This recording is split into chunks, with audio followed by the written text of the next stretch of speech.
பல்வேறு செயல்படுத்தப்பட்டுக் கொண்டிருக்கும் திட்டங்களுக்கான பெயரை மாற்றியிருக்கிறது தாவேக அரசு. கனவு இல்லம் திட்டத்தில் கலைஞர் பெயர் நீக்கம் செய்யப்பட்டிருக்கிறது. கலைஞர் கனவு இல்ல திட்டம் என்ற பெயர் வெற்றி வீடு திட்டம் என பெயர் மாற்றம் செய்யப்பட்டிருக்கிறது. கலைஞர் மகளிர் உரிமை தொகை திட்டத்தின் பெயரும் மாற்றம் செய்யப்பட்டிருக்கிறது. தாயுமானவர் உள்ளிட்ட மேலும் சில திட்டங்களின் பெயர்களும் மாற்றப்பட்டிருக்கின்றன. அண்மை செய்தியாக பார்க்கிறோம். கூடுதல் விவரங்களை வழங்குவதற்காக செய்தியாளர் ரமேஷ் இணைந்திருக்கிறார். ரமேஷ், எதிர்க்கட்சி தரப்பிலிருந்து இதைத்தான் விமர்சனமாகவும் முன்வைத்திருந்தார்கள். ஏற்கனவே இருக்கக்கூடிய எங்களுடைய ஆட்சி காலத்தின் திட்டங்களுக்கு ஸ்டிக்கர் ஒட்டுகிறார்கள், பெயர் மாற்றம் செய்கிறார்கள் அப்படின்னு. என்னென்ன திட்டங்கள் இப்போது பெயர் மாறி இருக்கின்றன?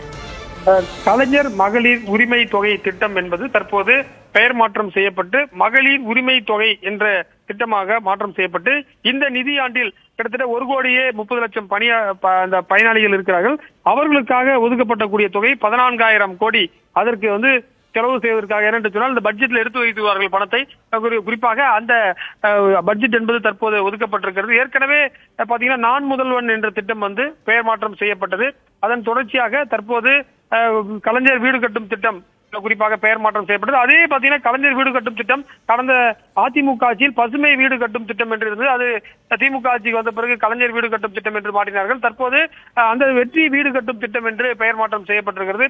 இது போன்று பல திட்டங்களுக்கு தொடர்ச்சியாக வெற்றி என்ற பெயரில் அதிக அளவிலான திட்டங்கள், வெற்றி வீடு கட்டும் திட்டம், அதே போல அண்ணன் சீர் என்ற ஒரு புதிய திட்டம். குறிப்பாக தற்போது கூட நம்ம கேட்டோம், குறிப்பாக நிதித்துறை செயலாளர் சித்திக் IAS உடைய செய்தியாளர் சந்திப்பில் நம்ம கேட்கும் பொழுது இந்த மகளிருக்கு 2,500 ரூபாயை ஒதுக்க வேண்டியது எப்போது என்று செய்தியாளர்கள் கேட்டபோது அதை குறித்து கட்சி தான் குறிப்பாக முதலமைச்சர் ஒரு முக்கியமான முடிவை எடுப்பார் என்று சொல்லியிருக்கார். இல்லை என்று சொன்னால் இதன் மூலமாக பயனடையக்கூடிய பயனாளிகள் தமிழகம் முழுவதும் கிட்டத்தட்ட 1 கோடிக்கும் அதிகமாக இருக்கிறார்கள். அதை குறிப்பாக தமிழக வெற்றி கழகத்துடைய அந்த அவருடைய தேர்தல் அறிக்கையிலே சொல்லியிருந்தார்கள் 2,500 ரூபாய் உயர்த்தப்படும் என்று சொன்னார்கள். ஆனால் தற்போது வரை அவர்கள் இந்த 2027 மார்ச் மாதம் வரை இந்த திட்டத்திற்கு 1,000 ரூபாய் தான் கொடுக்க முடியும் என்பதுதான் இந்த நிதி ஒதுக்கீடு மூலமா நமக்கு தெரிய வருகிறது.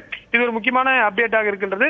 மற்ற திட்டங்கள் குறிப்பாக வேறு எதுவும் திட்டங்களுக்கு பெயர் மாற்றம் செய்யப்படுகிறதா என்பதை சட்டப்பேரவை அடுத்த மாதம் செப்டம்பர் வரை நடைபெற இருப்பதால் அதில் தான் நமக்கு முக்கியமான விஷயங்கள் தெரிய வரும். தளபதி, தற்போதைய விவரங்களுக்கு நன்றி ரமேஷ்.